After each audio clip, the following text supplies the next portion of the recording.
I'm Arthur Moats, and I'm here to tell you about my new book, The Moats Theory of Life. If you haven't picked up a copy yet, I strongly encourage you to. This book not only is a fun read, but it's a guide to helping you become a person of impact and inspiration. If you are ready to take the next step to improving not only your life, but those around you as well, go get a copy of The Moats Theory of Life, and it's available at moatstheory.com.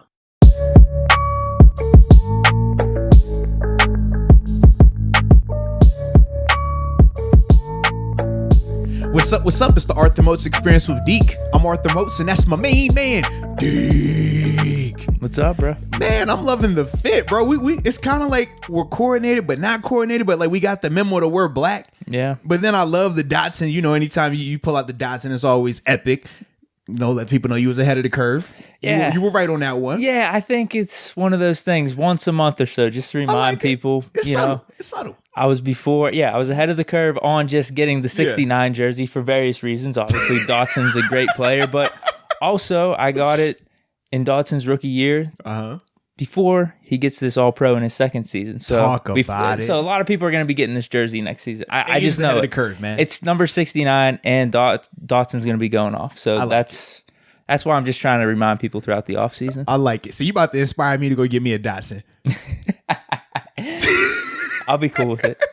You know what I'm saying? I just like how it looks right there, man. That'd be hilarious. You should get one. Going with the growth too, because like you done cleaned up, man. Yeah. We've seen people in the comments talking about how the show just looks better with this like new and improved Deke over here. I know this Brad Pitt Deke. I'm not gonna lie, this is kind of like my old wardrobe, but yeah, maybe we'll give the people a little bit. Put it together though. Like, yeah. Look at the pants. The pants look nice. Yeah, these are golf pants. Pants look nice. Under Armour golf pants. I'll tell you what. They look good, man.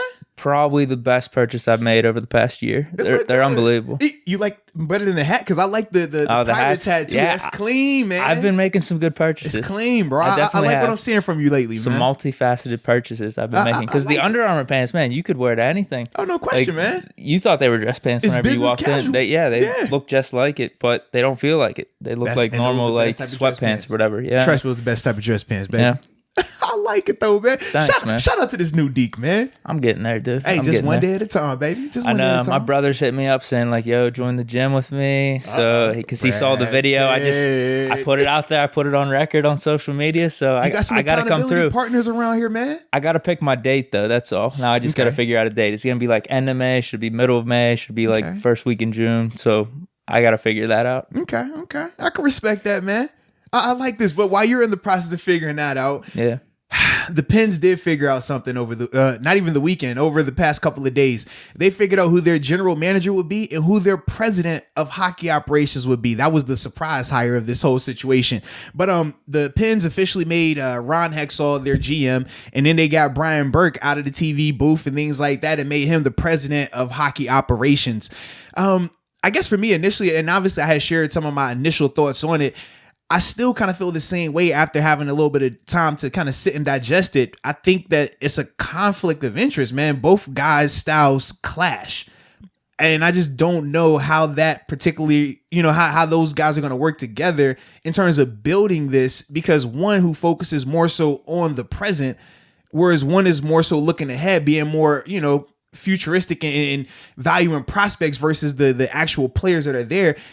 It's hard to have both of those philosophies under the same roof. That's the part that I just don't really understand why you would bring both of those guys in at the same time. Yeah. See, I'm trying to look at it as a positive because you're trying to win now and also build for the future. I'm with you. Yeah. But do you think that's the best strategy, or do you go all in one way or another? So this is what makes it layered, right? So part of me says, how can you win now while preparing for the future? Because to win now, you need to keep your core guys, you got to trade your prospects. Right? You got to trade prospects, which we already said. I don't even know. Do we have any still? Not like, because everyone I saw on Twitter is saying, all right, Ron Hextall's coming in as GM, hoping to build for the future. Now he's looking who we have in the pipeline, and it's no one. Yeah. He's just sitting there like, what the hell's going on? But then you have the opposite, right? With Brian Burke, who's like, all right, I want to be aggressive and move pieces. Well, we can't. Excuse me, I said that backwards. Now you got Ron Hextall, who wants to move pieces, and that would be people have flirted with Letang. Move the pieces that are on the team right now. Correct, yeah. So we could get future pieces, absolutely. So when I'm thinking of that, I'm just like, I don't understand how both of those scenarios can exist here. Now,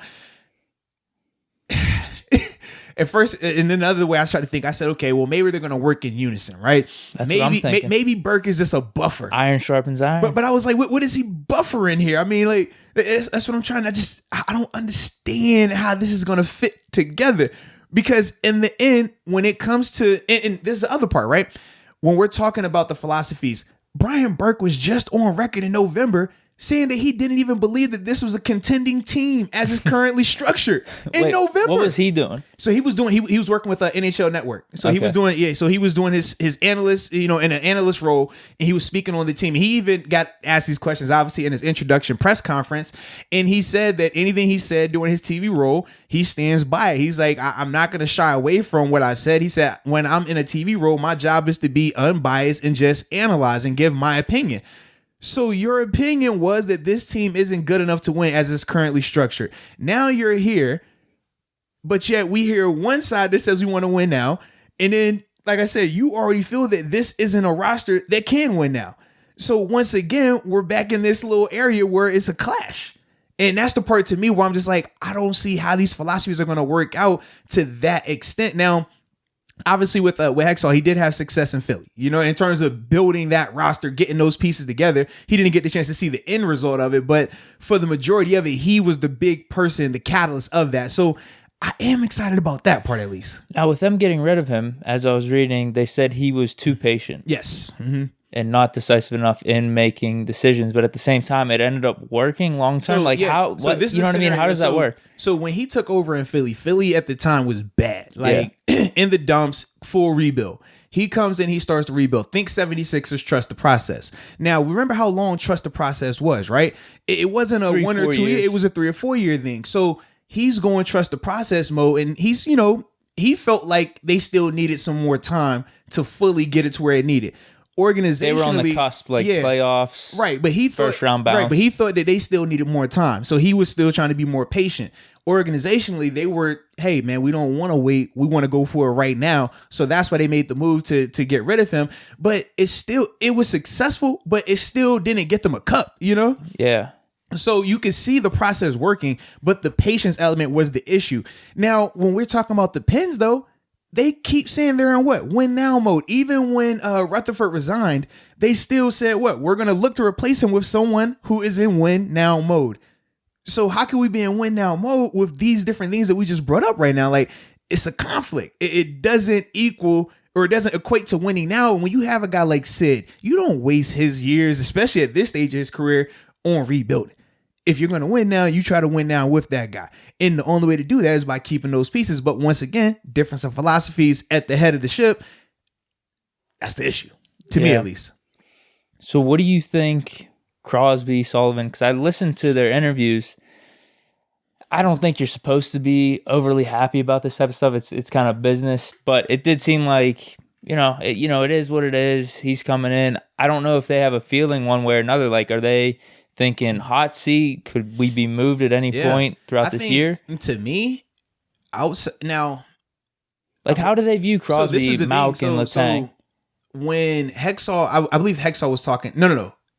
This might have, I'm mixing them up now. I think Burke said this when they were doing the introductory press conference, because obviously they're doing it together. But he made sure that he named Sid, Malkin, and Letang when he was talking about key pieces that we're going to be trying to build around and keep going.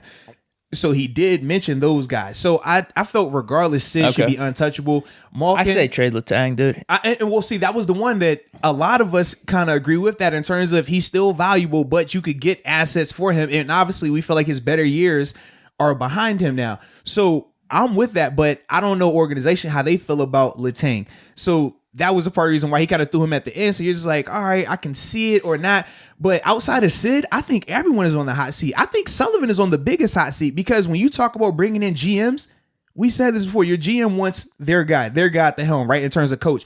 And it's not as if we weren't already talking about how the team looks as if they're not responding to Sullivan anymore. Granted, they're still winning, but we've said it's been times where it looks like they're just not responding to what he's saying. When you have to keep saying the same thing over and over for multiple years now, maybe it's not the personnel. Maybe it's just they don't want to listen and hear it from you. Not saying that you're a bad coach, They're just not responding to you, which can be the case. We've seen it happen beforehand. I mean, we've talked about with the exact same team, this just happens every time. It happens. It happens. And who knows? You might win a ring out of it. You know, that's what they did. It's crazy. So when I think of that, I'm like, Sullivan, you already kind of had a little sizzle on your chair. Now you definitely feel heat. I feel like between both of these guys, whether it's Burke or Hextall, neither one of them are you're not one of their guys. They didn't bring you in here. So I think it's a scenario, and you said the positive, right? Trying to find the positive. I think the positive in this is this. You're going to get a more enthused, a better version of Mike Sullivan, hopefully, and the team is going to respond because you got to be on your best behavior. Yeah, it's like, if you want to stay, show me. If you play bad, you will get shipped up out of here. It's that simple. There's no connection. Right. Even though maybe there wasn't even that strong of a connection when Rutherford was there, because we talked about how many times he would trade players. But I like that element of it. I do think that they should respond that way. It kind of goes back to the competition conversation we talked about, right? Competition will always motivate you. Also, losing your job potentially will motivate you. When you got to think about, all right, this dude might trade me, or he might, fire me if I'm not up to snuff. Well, yeah, I'm going to make sure I'm giving you way more intensity, way more focus, even though I should have been doing it already, but we can't control the past. All we can do is control what we do going forward. So going forward, I do expect to see a better version of them. And they got to, I want to say the game. Yeah, they still got the game tonight. As long as it's not canceled, you never know how this situation's been going. Who is it? It's Islanders, the Islanders again. Yeah. So all these reasons, I mentioned that with this GM and the new president of operations coming in, and how I think the Penguins are going to, like you even said too, that, man, there's going to be a little bit of a spark. Everyone's going to be on their best play, best behavior, because someone new came into the building. That's why I'm putting some money on them tonight, because I think they're going to win this first game. I really do. I feel that. I hope so, man. I agree with you. So. Like, whatever reason, it could be Coach Sullivan. Maybe he picks it up a little bit. Maybe the players do. Just bringing new people into the building, and you just maybe that's part of the dynamic, though. Seriously, of like, man. One guy, he has his certain style. The other guy has his style.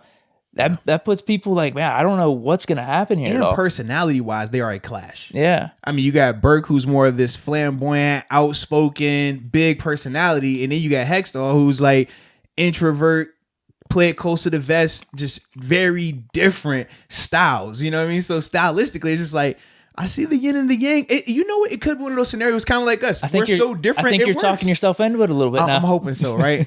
Would it really I feel like there's going to be a spark. I feel like there will be. Well, either way, we need this one tonight because, I mean, what are they, 5-4? Yeah, they're 5-4-1 right now, right? Yeah. And obviously for that fourth seed, it's more than likely going to be between us and the Islanders right now. That's what it's looking like. Yeah, obviously, it's still early, but when you think about your Tampas, you think about your Boston Bruins, you think about your Caps, like those will be the top three. More than like they're in that vein. You know, and then the next are the Rangers in the mix, or is it going to be us, Islanders? Is there another team I'm missing? I know really us and Islanders are like the big ones going for that fourth spot. Okay. I'm trying to think who else off the top of my head. I don't feel like the Rangers are going to be in it like that. But honestly, the Islanders, even though we're talking about them, they were in the middle of a 5-game skid, and then we dropped that one to them. So it's just like, they could be, they couldn't be. I mean, if they got too many more of these 5-game skids, like I said, the skids isn't that long. You can't afford that many skids like that and continue to be in the conversation. All things equal, it should be us. Right, it should be. Okay. Yeah, but we'll see. Going back to the Letang trade, though, I'm saying we need to trade Letang. It seems like a lot of people think that. The rumors were Rutherford did try to trade Letang. Are these guys going to trade Letang? I don't think so. But think about this. What could make... why would these GMs be allowed to make this trade now all of a sudden? And I do think the more I thought about it... Maybe they can make a better trade. I don't know. Funny thing, the more I thought about it, I said, man, I can understand even more so, I think, why a guy like Rutherford would want to resign too. So... we talked about the two guys they hire, right? We know Hextall is very progressive, looking for the future. That's his style. Burke is more of the win now guy, a little bit more aggressive in the moment. But with Rutherford, he's not looking to build for the future. He wants to win now as well. So if you're the organization and you're saying, hey, look, even though we're trying to compete now, we want to start looking more towards the future. We're trying to build this thing up, maybe even blow this roster up right now and start going from there. If you're Rutherford, who is at 71, that's not as appealing to you, you know what I mean, compared to a Hextall guy who, he's in his 50s, I want to say right now. So you're like, I got a lot more time. I don't mind being a part of a rebuild, which I've done before. I'm really good at rebuilding. If you're Rutherford, though, you could be like, you know what, I don't like this idea. I want to trade Letang and go right now and this, and this. And they could be saying, well, look, we don't want that. We want to save him because we know we can use him down the line to move for this piece and that and go there. And different philosophies. You say, hey, man, I'm Rutherford, baby. I ain't chipping on you. I'm out. and kind of go from there. And honestly, when I see them in the approach that they brought in the two different styles, but with one of those styles, the first guy, the GM by title, his style is exactly opposite of Rutherford. Rutherford has zero patience. Rutherford could wake up, brush his teeth, say, you know what, Deke got the 69 jersey on. All right, I'm trading Deke today. I ain't like that jersey on him. Like that's Rutherford. Whereas when it comes to Hextall gonna be over here. Let me call my mom. Let me talk to her about this trade. All right, let me call my dad. Let me see what he thinks. All right, let me talk to this guy. I'm gonna sleep on it. I'm gonna eat. I'm gonna have a lunch. You want to go out and talk about it again? He's gonna go through a lot longer process before he decides to pull the trigger on things. So that's why I'm just like, all right, I see why you're making the moves. I see why Rutherford could potentially have resigned. I understand it. I don't like it, but I understand it. I'm trying to get optimistic like you though. I don't think trading Letang necessarily means you're clearing the deck this year at all, though. I think it's just improving your team. I don't think he's playing good. I agree. But the same could have been said about Malkin as well, though. Malkin was struggling early on. He goes through slumps, though. He does. Like, he had a great year last year. I think Letang's been on a consistent decline from everything I've heard. And then all the stuff that I've watched this year, it doesn't seem like he's making many good plays. Malkin, I don't know, dude. Maybe it's something about offensive players and whatnot, but it seems like the dudes with talent, they could age pretty well. Yeah. Like, I think Malkin and Crosby, they could play. I mean, you see Yager over in... I'm with you. What the hell? He's almost 50, maybe? I mean, he was scoring, like, maybe on a 0.7 point per game tally a couple years ago in the NHL. Like, he had a 60-point season with the Panthers. It's crazy. So, I think Malkin, he's got 1 year left, right? Yes. Mm-hmm. Yeah, so hopefully you could keep him throughout this year. It seems like he wants to stay in Pittsburgh too. Maybe you'll get him on a lesser contract. I mean, because he's been here throughout his whole career as well. So yeah, I think him and Sid, that would just feel nice. You have to keep them two together. Those are your core, right? If you and to me, if I'm going to say, hey, we're trying to go after it, I don't care about the rest of the guys. Those are my two that I have to have because, like you said, the star power. We know Sid. Any night he could be the best player on the ice and there's no debate. Like, that's what he's capable of. But Malkin can get up there as well. Definitely. But it's just, I feel like it fluctuates a lot harder with Malkin. And that's the thing. And then he also gets in the dumps as well. Like, mentally, it looks like he gets... That's what it seems like. Yeah, it's weird, never man. something about skill. It's weird. It's a lot of times mental with him, which I don't understand because he's dominant. You know what I mean? I think he just gets really down on himself, like, maybe. It's crazy. But... that is another reason why we always say it is important, man. The mental element of the game. A lot of people just view us as robots, athletes in general, but it's like you do go through some things. And obviously, Malkin, man, he goes through these spurts, man, where, like you say, maybe he is getting too tough on himself, which can definitely happen. As competitors, you evaluate yourself like crazy. It's been times, Malkin, be nicer to yourself. Come on. Like no exaggeration, bro. Like, you're so conditioned to find the negative. You're so conditioned. Like, even if I'm watching my best game ever, it doesn't matter, college, pros, high school, you're so conditioned to point to every bad play and skip over the good plays because that's how you get better. And they hit you with the, whoa, Michael, do you think Michael Jordan's watching his highlights or is Michael Jordan watching the bad plays? You think this person's watching out? Are they trying to critique this? So I could definitely see Malkin being one of those where he's like, you know what? I'm just solely looking at my negative. And then he's like, well, maybe I suck. And you're like, no, Malkin, you're fine. just stop thinking. Look at the good play. He need to look at his highlight. That's what he needs to do. Look at your highlight. Go look at your top 50 goals, your top 100 goals. Like, go do that. Don't look at your bad plays and critique yourself because it's putting you in a bad space right now. We don't like that. Is that all we got for Pens? I think so, man. Hopefully you get it done tonight, though. Yeah. Hopefully you get it done, man. Is there any trade targets that you've been hearing about? Not right now. Like, what do they need? They need defense, I guess, right? But then you're trading defense Letang. and goalie. I don't know who in their right mind in the NHL. Unless they're just going based off name. Maybe some GMs do that. Right. I don't know how they do it in hockey to that extent, man. Right. In terms, yeah, because maybe there's someone on another team. Maybe the fans on another team. They just hear Letang. Let's get Letang. Let's get him. Yeah. He could turn back the clock with our team. I mean, I do that with the NFL. Yeah. AJ Green, perfect example last season. So maybe it's possible. Well, I mean, because it used to be defense and goal play are what they're going to need the most of. So depending on how they want to do that, whichever one they address, I don't think it hurts either. You know what I mean? It used to be for a good 5-year stretch, winger. Yeah. Like they needed to get a guy that could shoot to help with Crosby and Malkin. And they would go through it. Like every other year, they would trade for a guy. They finally got one in Kessel. They had one with Marian Hossa, but he only stayed for half a year. Boy, Kessel was going to shoot that thing. I like Kessel's energy. Why'd they get rid of him? Well, remember that was not last year. That was a part of the revamp where it was Kessel. Who else did they trade in that trade? It was two. Oh my goodness. They got rid of someone else here? Yeah. Oh man. Did they get Kapanen back? Is that who people were talking about? That might have been. I'm drawing a blank on who it was, but yeah, Kessel. Somebody went with Kessel because he was a part of the first wave of trades, and then obviously last year was when they did another set of trades where that's when they brought back was it Russ, Sherry, and it was three guys they brought back last year as well, similar thing, and obviously that they bring in Jason Zucker, Patrick, Patrick Marlowe? He was here as well during that time frame. He's not here anymore. No, not anymore. No, but he was a part of that little initial second trade that they did like that. But that was the Rutherford way, man. You know that. Was there a reason for Kessel though? Was he playing bad or something? I didn't think he was playing bad because he's a stud. That's one of the rules with trades. You never want to give up the best player, and he's aggressive. He's not a pass first guy. He's a shoot first guy, which I love. That's weird. Yeah. But if it was what they got back, if it was Kapanen they got back, maybe it makes sense because he's been looking pretty good. But Kessel is a scorer, man. He's always been pretty good. Let's see if we can find something right here, right?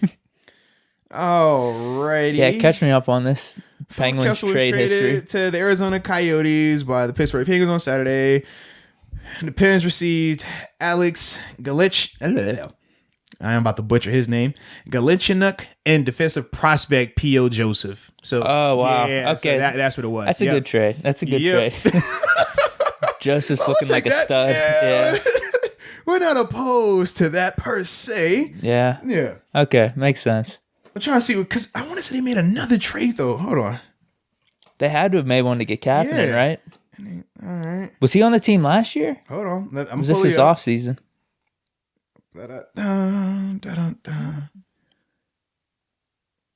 Like this on the fly right here. This is beautiful work right here. This is how you do it in showbiz, ladies and gentlemen. This is how you do it. Pittsburgh Penguins transaction. This is for the year 2021. Here we go. Going back to 2020. Where are our trade? All right. Any luck? I'm trying to see any of these special names on this. You got me waiting in suspense here. I know because I had to get back to what part of the year the trade was. I'm like, this is October. It was in November, December time frame. I want to say. All right. Nothing. I am not getting it. Literally, it says Evan Rodriguez signed a free agent 1-year contract, but he was a part of the trade. So literally, the trade last year included Connor Sherry. No. It included Evan Rodriguez, Patrick Marlowe. Are we just in off-season mode right here? We definitely are, bro. These were definitely the trades that were happening, but it's not showing. Man, whoever covers the NHL, they need to do a better job first off, man. All right, I got a bone to pick. If this is the NFL we talking about, we can just pull it up. I just type in Steelers trade, Minka Fitzpatrick. I'm going to get every article I need out there. I'm going to get thousands of articles that I don't even care about. I'm going to get reactions to those reactions. I type in NHL. I type in Pens, trade, Kessel. Man, I found one article. And you saw how long I had to search for that. This is why we have to talk hockey, so we can improve the searching element for those that are looking for information, bro. This is what we're here for, man. We might need to be a little better too, but that's not the narrative we're rolling with. We're not rolling with that narrative, all right? We rolling with the narrative of y'all got to do better on the internet, man. That's what, and we gonna fix that for everybody. So don't you trip.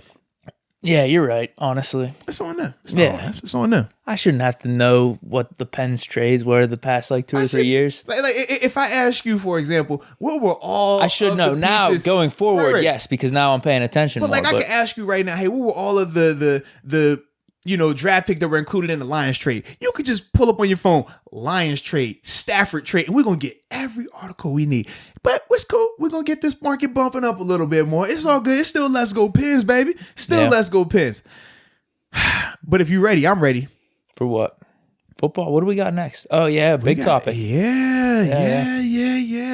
So this was last podcast, I think. Last podcast or one of the past 2 podcasts, we were talking about the running back situation. Obviously, the reports that came out that James Conner wasn't going to be returning in Pittsburgh.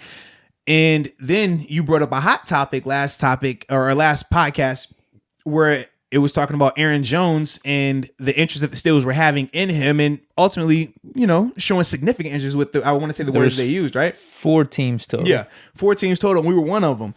So that kind of brings us to where we are right now, where reports have been coming out that the Steelers, even, throughout the Senior Bowl process and throughout this whole process the season has ended, have been strongly eyeing running backs for that 24th overall pick in the draft coming up this year. Now, when we're talking about that, this is very interesting to me because obviously this is a lot of legs. It's a lot of ways this thing can go, right? In terms of taking a running back in the first round, some people love it. Some people think it's taboo. You don't do it anymore, right?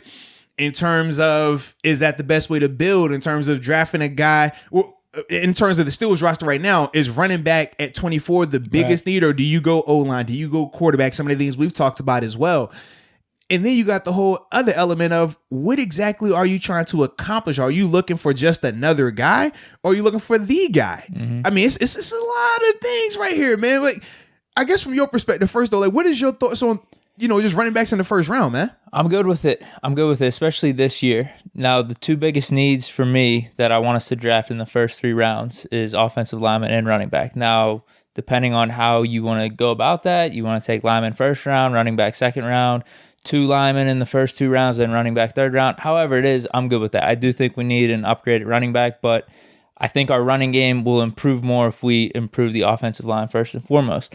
That being said, dude, if we take a running back in the first round, I will be excited because there's only one guy in particular I want, Najee Harris from Alabama. I think he's head and shoulders. In terms of being available to us. Yeah. I think he's head and shoulders above all the other running backs, in my opinion. Okay. So if we were to get a running back in round 1, actually, I'm good with the dude from Clemson too. Yeah, Etienne. That's what I was thinking. I was like, man, I'm good with him too. Man. Like if we got him at 24, I'm good with that. Outside of those 2, I don't know if I want to be drafting a running back in round 1. Yeah, because I do think a lot of those other guys are pretty talented too. Yeah, I think you can get Trey him. Sermon out of Ohio State. He's good. Obviously, he got banged up a little bit, and not even banged up. It was 1 hit, and he just was out the game after that. So, dude from North Carolina, I was watching him. Javonte Williams. You got Chuba Hubbard. What's the dude's name from Mississippi State? I think his name's Kylan Hill. Jeez. I think that's what his name is. Kylan Hill. He looks pretty good too. There's some decent running backs, I think, in those mid rounds. Chuba's stock, man, his stock went down this year bad, bro. Well, I saw his stats. Yeah, apparently he kind of hold on to the ball. He started fumbling. Is that what it was? Yes. That's not what we need. So. Bro, he literally went from, last year being all world to this year. Like, he put the ball in. It was 1 game. I think he had 3 fumbles in 1 game. Like, he was putting it on the ground a lot. And ultimately, they went from him being the feature guy to like towards the middle of it. It was like, all right, we're going to start using, I forgot the other back they were using. And then from there, he just like, I'm going to opt out. But it was already, the damage was already done. His numbers were fine on a per game basis. Yeah. I think they only played 7 games. He had like 600 yards, I believe. I don't think he played the full 7 though, if I remember. Okay, he may have. I know at the end of it, I want to say he definitely opted out. I was just looking up highlights just to look at like running styles and But he kept putting the ball on the ground this year. I don't know where that came from, but that's the thing that made me back off because obviously we've already seen a little bit of ball security issues beforehand, and I don't like ball security issues with my premier ball handlers. No, we don't need that. Definitely not. Nah. That's where I stand with it. If we can get Harris or Etienne in round 1, I'm perfectly fine with that. Because I think you mentioned, are they looking for someone just to bring in, to bring competition, just a little bit of an upgrade, or the guy? I think those guys can be the guy. And for me, I think that it's important to have a guy like that, right? A stud running back, and not just, you get a guy in the mid rounds, you just put him out there together, it'll work, go running back by committee.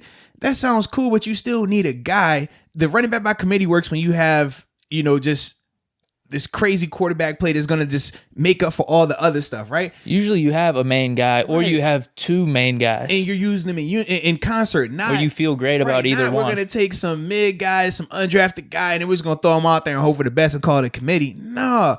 I think, man, the best way, if you're going to, especially if you're rolling with Ben, you have to get him some type of higher end talented running back. We talked about Aaron Jones, and there's still a little bit of a debate in terms of his pay because I know what he turned down, but we also know what this running back market has looked like.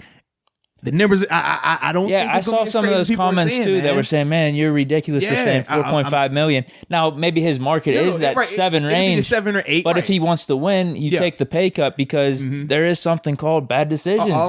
Maybe you should have taken that money last year. Now the market's different. The 12 and 13s, I I would be surprised. Yeah. Like if it happens, if it was great, last year, right. yeah. If he would have taken that deal. I personally, I don't think, and if he does get it, good for him, man. But I will say this: if he's gonna get 13, give me Kenyon Drake for 7. I'll take Kenyon Drake for 5, and I feel like I'll be close in terms of what I need them to do and what they will be capable of doing in this offense. That's just me personally, how I look at it. I don't think Aaron is gonna get that much, but if he did, that's kind of my alternative. Like, you have to have, number one, somebody that has speed. But a complete package. We know with McFarland, he has speed, but he's more one trick right now. I want a complete guy that, hey, I can run him inside or outside. He's fast and understands how to use his speed. Soft hands, go to work that way. That's me personally. That's kind of how I'm looking at it. So if you could get one of those guys, like you said, Najee Harris, Travis Etienne in the first, cool. I don't think Etienne lasts that long, and I'm doubting Harris lasts that long, especially because how hot he was later on. So if you're not going to get one of those guys, Sermon is cool. I don't personally love him at 24. If I can get him in the second, cool, but I don't love him at 24. That at 24, if I'm taking a running back in the first round, they got to be that guy. It has to be as soon as he steps into the building. If those two running backs are gone, we wait second, third round, whenever. But we just roll with Snow. I'd rather just go all out on the offensive line then. For me personally, I don't think we're going to get either of those guys at 24. I would much rather you find. I mean, stranger things have happened, right? But for me personally, though, I would much rather them hit the market and say, all right, we're going to get one of these free agent guys. Because literally, let me pull up my computer here. I have the list of some of the names and stuff like that, man. And in terms of guys that are upcoming free agents, it's a good little list right here. You got Kenyon Drake. Obviously, you got Todd Gurley, who'll be a free agent. Mark Ingram, who obviously was released earlier this offseason. Still very viable, can come and compete. He's 32 years old. I didn't realize Gurley and Kenyon Drake are only 27. You got Tevin Coleman. Gurley didn't have a bad year. No, he didn't. In fact, I think it helped him out because a lot of the questions were surrounding his knee and if he could maintain that role. And he definitely showed up in a big way down there in Atlanta. Matt Breida, the running back used to be in San Fran. Yep, he's going to be available. He's down in Miami right now. Obviously, you got Carlos Hyde, Leonard Fournette. He's going to be interesting one. Obviously, he played for 2 this year, but the running back market still isn't crazy. So 6, 7, where we're looking at with him. He might tell me back. He's a 10 guy. He's definitely not a $10 million guy right now. He might want to run it back in Tampa. He might. That's how a lot of them are talking right now.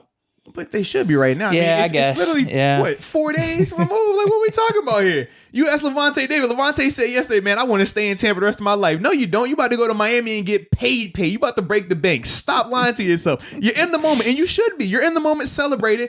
But we all know in a month from now. Mike Evans said, cut my contract. So everyone can come back. Let's not act like they're not in the moment. They in the honeymoon phase. You know how that goes? If that happens, though, you're like, what the hell is Brady doing down there? Like, he's got something on people, nuts. Some type of like spell everybody on should people. Start taking pay cuts. AB come back for $1 million. Man, I just really want to be here with Tom. Mike Evans restructured his contract. He playing for $7 million. You're like, bro, wait a minute now. Hold on. Y'all throwing off the cap. Y'all all right? I don't like how y'all doing this right now. Yeah. But obviously, like I said, Leonard Fournette is up there. We talked about Aaron Jones. Then you got the VIP list, right? This is your Hall of Fame running backs. LaShawn McCoy, Adrian Peterson, Frank Gore. They're in there. They're available. If you're looking for that. 33, 36, 38 years old. I think AP can still play. I really do. He's only 36. I think he can still play, though. He played last year for $1 million. I think he can get 1,000 yards. He played for $1 million. Yeah. He just loves to play. He can't catch, though. He don't catch, though. Yeah, true. He downhill, one-dimensional. Yeah, that's fair. But he was running behind that Detroit line, so, you know. But ultimately, man, I feel like there's still a good amount of guys. Obviously, your boy L. Bell, he's still available. Not a lot of mileage on him. Huh? Marlon Mack, Gus Edwards. Of an injury? Yeah, I like Marlon Mack. Marlon Mack reminded me of Aaron Jones. Like, before Marlon Mack got hurt, Marlon plays just like Aaron. In fact, I like him better because he's faster. He has a little bit more top into him. Aaron is just a smooth guy, though. You watch Aaron play, he's just smooth, man. Very patient, great vision. But Marlon, I'm like, yo, Marlon, he reminds me of him. Marlon's just young. And obviously he's coming off the ACL, so depending on how you feel about that, but I'm not opposed to it. Chris Carson? You were high on him last year. Well, I like him in Seattle's offense because of it's more downhill thumping, power running. You know what I mean? And it's perfect for their play action. We don't run a lot of that. We run a lot of come out the gun and you know, run from there. I don't think he's built for that. I think he's more built for like a Cleveland Browns situation. Okay. Like him in that offense with Stefanski, I think he's perfect for that. I don't think he fits what we're trying to do though, personally. Gotcha. But yeah, man. So, I like the list. Though. It's a good amount of this is my thing. We have options. That's the big thing I'm trying to point out right here, man. Okay, so first we need the decision on Ben then probably to understand what our cap space is going to be. And we're still waiting on the conversation to happen. We talked to on one of my other shows, I was talking with Mark Kabali, and he was saying that they never set a date in terms of when the conversation will happen this week. They just simply said it would be this week. So we're all just kind of Thursday. Yeah, so we're all just kind of like, all right. And is this like because this is going to be like the preliminary, hey, this is what we're thinking from a number, this is what we're thinking from a number conversation. And then from there, obviously you go back and forth. And this is just the first step. It's not saying that a move will be made either way, but at least this lets you know which direction they're going, because we're saying running back at 24. The beat writers are saying running back at 24, but that's under the premise of Ben coming back. If Ben isn't back, you could throw away whatever we talking about at 24 to be a quarterback, regardless if they got to reach for him or not. Like that would be the move, unless they went out there and paid somebody, you know? Yeah. But until we know that part, I think, like you said, man, we're not going to be able to really know that, hey, this is what they're going to do right there, man. Well, it seems that way. The interesting thing, though, about this with these running backs, you're going to have to sign them before the draft. Yeah. So, man, you're not going to know if Harris or Etienne's going to be available or not. So you have to ask yourself, if you're the scouts, mock draft yourself, right? Mock draft as if I was the Jags. Mock draft as if I was this team and that team, and ask myself, okay, could I pass on Travis Etienne? Could I pass on Najee Harris if I'm picking right now? Now, I've seen some mocks where they have literally quarterbacks going the first 5 picks. We've never seen it happen, but all Todd 5. McShay, yeah, he literally had, bro, I promise you, like literally, he had Trevor Lawrence going first. He had the kid from BYU going second. Where did he come from? No, he's been around. He's been around. I know he's been skyrocketing up these draft boards. These past 2 years, like between not this season, last season was his like crazy, and then this year it was just the icing on the cake. That's why he's to have him over Fields now. Yeah, they have him, but honestly, they've always had him over Fields. Fields popped back in the conversation because of the end of the season, what he did during the playoffs. I mean, Fields was too last year though, but Wilson but usurped him beginning of this year. Okay. Yeah, so that was the thing. And then towards the end, like I said, because of how Fields played, it got back in the conversation. Oh, well, maybe him. But literally, they have those 3. So Lawrence, Wilson, Fields. Then they have Trey Lance. No. They have Trey Lance going literally top 4 picks. They got Lance at 4. Then they have, I forgot who was picking at 10. They have somebody trading back at 10. And that's where Mac Jones they had going at. Okay. Yeah, so they literally had all 5 of those guys going in the top 10. Okay. Yeah. Wow. So that's why I'm like, if that's the case, that's a little different. Then you probably do get running backs falling. But you got to see, okay, are these teams really going to be that heavy or hungry on quarterbacks and willing to pull the trigger on these guys, especially a guy like Trey Lance? You take a 1AA guy at the 4th overall pick with 1 game this year in a season of tape. That's risky. That's real questionable right there, man. A lot of people are high on him, huh? Yeah, he could ball. And I don't want to say that because of, that's how we lost our Natty championship. To this dude, he was the one. He broke our back. He was the one we didn't have an answer for. We had an answer for everything else. They couldn't stop a lot of that, but we didn't have an answer for that right there, and that ultimately killed us. So you watch him. Yes, he's dynamic. He can throw. He can run with the best of them. Like he checks every box. Like you talk about with the wave of the NFL, how it's going. He's like that. He's in that new vein, So he can come in here and do it, and I understand why they're high on him. For me, it's just the whole conversation of, when you're at North Dakota State, same as when you're at JMU. It's no different. It's the 1AAs of your, it's like the Alabamas and Clemson's of 1AA, right? So typically when you're out there, you got the best players. So open for him, it's like wide open. It's yards, plural of separation. At the NFL, is different. At the NFL, open is, all right, I'm on the back hip. You need to put that ball on his front hip. That's open in the NFL. And I don't know. I haven't watched him enough to know if he's accurate enough to throw to that level. But if I'm taking him at 4 overall, I need to be very confident that he can do those things and lead this franchise. You probably want him to start. year one, right? I mean, yeah, unless it's a Tua situation where, all right, I got this guy already in the contract. We can kind of buffer it out. Yeah. It's going to be interesting, though, man. Man, I have a tough time thinking that Harris is going to fall to us. How do you rank them? Who would you want, Harris or Etienne? I would go Etienne first, Harris next. I think Etienne gives me a little bit more explosiveness in terms of that second gear. But I love the physicality of Harris. Dude, I love Harris. Harris, the big thing that changed for Harris, and he talked about it, he said, man, I forgot what year it was for him, but they essentially told him, you need to play like a big guy. Stop trying to be little. Like, he wanted to shake people and do all the little guy stuff. And it's funny, right? He has some of that, though. No. But this is the thing. It's funny, right? As athletes, we're always so built on what? We talked about this a little earlier, right? We find the negatives about us, right? And we obsess with it and try to make it a positive. So he is built for what? Power. Downhill running. Run through you. But they said what? Well, maybe he's not as fast because he's a bigger back. Maybe he's not as shifty. So critiquing himself, he goes out and he's trying to do everything the shifty way, everything the speed way. And it's like, bro, it's okay that's not the best part of your game. This is your bread and butter right here. Don't forget this because you're trying to make this look better. And once he got back to that, which he did this year, and ran that power ball, I'm trying to break your face, it changed everything. Your juke move looks a lot better when they're worried about you running down their throat.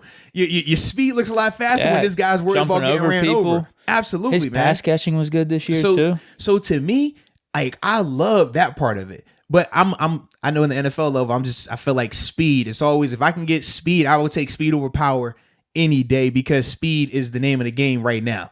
So that's why I would lean Etienne, but you can't go wrong with either guy. No, I think Harris has that second gear too. Not taking anything away from Etienne. Like he's fast enough, without a doubt. But that's my thing. Like, when I'm splitting hairs, like, and that's what you're doing when you're talking about these guys. It's what do you want? Like, I think Etienne's probably a little bit shiftier. Derrick Henry. Yep. Not as powerful. And then Etienne, he seems like Kamara for the most part. Seriously, that's how I look at him. Yeah. And you already know I'm a big fan of Kamara. Like, I love Derrick Henry, but I'm a Kamara guy. Like, I love that style of play. Dude, I had to watch Etienne like 2 or 3 times because initially I was like, dude, this guy's no good. Everything just seemed open. It's like, dude, he's just playing with Clemson. And he's just so chill, just all right. But that's how Kamara ran. And I had to watch again. I'm like, somehow he's finding the holes. And then once he finds it, just bursts. He just beats everyone. Some guys, the game just comes easy to, and they have a good feel for it and just the timing of it. And when you watch Etienne the same way as Kamara, and that's why you see with Alvin, he's able to run inside sometimes. You're like, how can this guy who's not the biggest still be able to be a productive inside runner? And it doesn't even look like he's breaking the tackles. They're falling off him. That's why I was just like, is this going to really translate? Yep. But if you're telling me it will, then yeah, I think he's going to be pretty good. I think like those two guys are, I mean, barring injury, obviously, I think that they're going to, they can do some special things at this level. I think Etienne really, though, is the guy that I'm more high on just because I've seen him do it longer. And like I said, with Harris, he kind of went through the identity crisis. But if he can continue doing that style, then great. I just know at the NFL level also, the power game, if you're not built like a Derrick Henry type, that power game puts you to sleep sometimes, man. He's close though. I mean, he is. But we know, like, we've seen Derrick Henry take a shot or two, and it's like, whoa, all right, but he still gets up. But a lot of times, like, Spillane. That catches up. Seriously, right? It catches up. And that's Spillane got hurt more than Derrick Henry. Exactly. Literally, I'm trying to think. The only time I've seen Derrick get popped, it was the Bills game. So this is right after he stiff armed Josh. You know, we give like Josh Norman the big push, right? Yeah. Later on that drive, it was literally like a 4-yard play. He's like running off tackle, and a guy is like holding him, and he's like in the middle of falling, and he gets like caught on a knee, and the guy like pops him in the head while he's on a knee, and you see, you like, he was a little shaken up. He actually went to the sideline the next play, and I'm like, okay. But other than that, we don't see a lot of him getting hit hard or stumbling from it. Whereas the majority of these other backs we've seen, I mean, we can go down the list of how many backs we've seen that try to give this power game, and eventually you're like, bro, that ain't gonna work. You got to find a new trick. That's my only concern with Harris. That's my only concern. I think he's shifty enough, though. I hope so. To make people miss. I hope so. Unless you're thinking it's just Alabama. He's got the good line around him. Well, because I saw it, though. Like, I didn't want to disrespect him. I didn't want to disrespect him, but at times I was like, is he more Trent Richardson than Derrick Henry? No. No. Not NFL. Think about Alabama Trent Richardson. He was great, yeah. Bro, he was that dude. We thought he was a surefire guy. And he looked kind of similar. I mean, short, like squatty. Now, obviously, Harris is taller, right? Yeah. Harris is taller, but still that like squattier, just big build. And not a lot of I'm gonna make you miss, more so I'm gonna be more physical with you. And obviously in Cleveland that didn't work out for him either.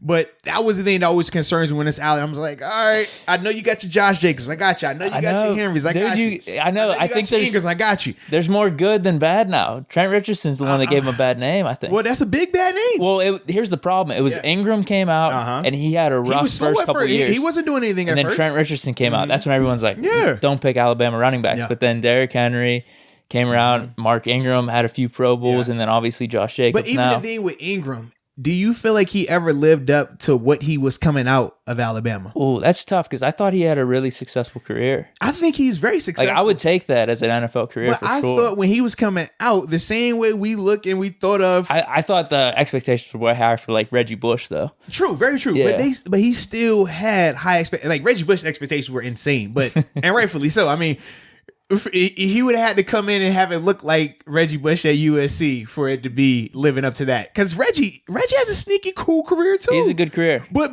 couple 1,000-yard years thrown in there. Because of what we expected out of USC, it never quite felt like he lived up to it. No, definitely not. And that's kind of like when I think of Mark Ingram, I'm like, Mark is very successful. Multiple Pro Bowls, a good back. Dude, we want him. If he signed with us, I would love it. I think he fits what we're trying to do. I think it'd be good. But to me, it still doesn't feel like he lived up to what he was when he was coming out of Bama. And maybe that's because the hype around Bama. Maybe that's what it is. Anytime we see a Bama guy come out, we expect he won the Heisman. Yeah. Yeah, I didn't think because he went late. He went he was 30 to the Saints. He went late first round. Yeah, I don't know. I thought he was going to be really good just because he was going to get plugged into the Saints system, and he was really talented, won the Heisman, but I don't know. I think maybe after Reggie Bush, my expectations for a certain a rookie coming in that had an amazing college career. Yeah. Maybe specifically running back or skill positions. I don't know. I'm just trying to think. Because even like Andrew Luck, everyone was saying he was surefire. I was skeptical. I think I'm more skeptical on some of these guys than I used to be. Reggie Bush was probably the main thing for me. I never doubted Luck. I just hated on Luck because I was a Peyton man. I liked Peyton in Indianapolis. I thought he kind of got a raw deal in terms of them basically saying, well, you got the neck injury, we're going to move a different direction. I thought I didn't like that part. So that was why early on I was like, man, I don't even care about this Andrew Luck guy. Obviously it worked out for them, but to me, man, I don't know. Do you think that about prospects where you're just like, this is surefire? I do. Like we all say that, oh, I think this is going to be a surefire player, but do we really know? My biggest issue with that is just understanding how difficult it is to succeed at the NFL level and to have the longevity. It's not just talent related. It's scheme related. It's organizational related. It's a little bit of luck in there as well. Like there's multiple things that have to happen for you to have all these things work out for you. So that's why technically like the surefire thing is rare when you really believe like this guy can do it. Well, you know who else? Actually, it's a perfect example because these guys were all around the same time period. It's because it was Reggie Bush, it was Matt Leinart, Vince Young. Yep, those dudes were like the college heroes. Whenever I was watching sports as a kid, and to see them not have the careers you thought they were going to have based off college, that's when I got to that point. It's like the college success doesn't necessarily equal you know pro who else success. was a surefire guy? Jadeveon Clowney. Has he lived up to that yet? No. Not even close to me personally. Like I think I don't even think player. He had that crazy of a college career though. He had a moment. Yeah, and he was more pro projected, I think. He prototypical size, could run fast, had a crazy moment where it broke the internet, and it was the perfect storm of that. But to me personally, I don't think he ever lived up to it. I don't think he was ever as productive as they tried to make him out to be. And obviously that's still been going on with him. Now, not saying that he's not a good player, but it's just to that level, the expectation was around him, you expect a lot more from him. So okay. Man. So do we want to do like your top three running backs from free agency? Like you got a top three right now? I don't. I'll look at the list though. I didn't have one off the top of my head, man. If I'm just grocery shopping though, just spur of the moment, because obviously we'll go back through this and do a real like free agency list for sure. But off the top of my head, I'm probably. Should we say sleepers? I don't even want to say sleepers. I guess for me, like because we're saying a wish list for the Steelers, right? You just have to assume the price is going to be right, no matter what. Is that what it is? So that's because a top 3 would we just say? I would say Aaron Jones over there, right? Right. Yeah, but I'm like, I don't know if the numbers are gonna get to where they need to be. I'm hoping they will. That's what I'm wondering. How do we do this? Well, we'll do our main list, right? The quote unquote real list, and then we'll just have our bonus person up there. Hey, if the numbers work out, this is the guy that we would really like. Yeah, because I feel like we could do a list of, because let's say Aaron Jones would probably obviously be the number 1 running back that we would pick. Anyone would pick if maybe. I'm just saying if the number was equal to everyone, right? Maybe. I'm not giving you that answer right now. Okay. Maybe. Fair enough. But a lot of people would say Aaron Jones is number 1. We should have a list where it's like, this is projected what I think he's going to be getting or what people are projecting. So Aaron Jones at $7 million, all of a sudden that's like my number 3 or 4. Whereas like if we were able to get Marlon Mack for 2, he's number 1. This is complex right here. That's what I mean. Should we just do this at a different time? I think that'd be a fun list. No, it will be. But yeah, you kind of jumped into it with like the whole let's put a list. I'm like, you know how I am with the hot topics and shit. Yeah, I'm like, you ain't think this through all the way, but that's very nuanced. Yeah, I don't. Do we have anything else? I mean, I don't, but sometimes that's fine. Yeah. But that's gonna be coming up soon, though. I like that. We were projecting a shorter podcast. We're gonna give you that though. That right there that y'all just heard, what you just saw right there. That top 5 or our wish list of these free agent running backs and the value with them. That's coming very, very soon. We could do tight ends too, because I think some people are talking about tight ends. Yep. Is there any other positions? Not really at wide receiver. Outside linebacker potentially though. Okay. Yeah, that's fair. Or linebacker in general, inside or outside. Depending on what we do at cornerback too, maybe we have to assign someone. We got some pieces. It's so funny, dude. If you're on social media, someone gets released, all of a sudden Steeler accounts everywhere. They just post a picture of the guy that got released. What do you think of him on the Steelers? Would he be a fit? Are those your burner accounts, man? No. AJ Green, come here, AJ Green. I mean, it is me. Like, can I get this guy right here? Come on, man. What about this guy right here? You know, I don't take myself too seriously, but I see myself in those. Yeah, it's funny, man. It's like that sometimes. It's all good, man. But either way, we're gonna come back with that. That's definitely happening in the future. Cool. I like it though, man. But yeah, you got anything else? I think we're good, dude. I like it, man. Well, that was good. That was fun, man. So shoot. Hope y'all enjoyed it. Shout out to everybody that's been vibing with the movement. And until next time. Peace.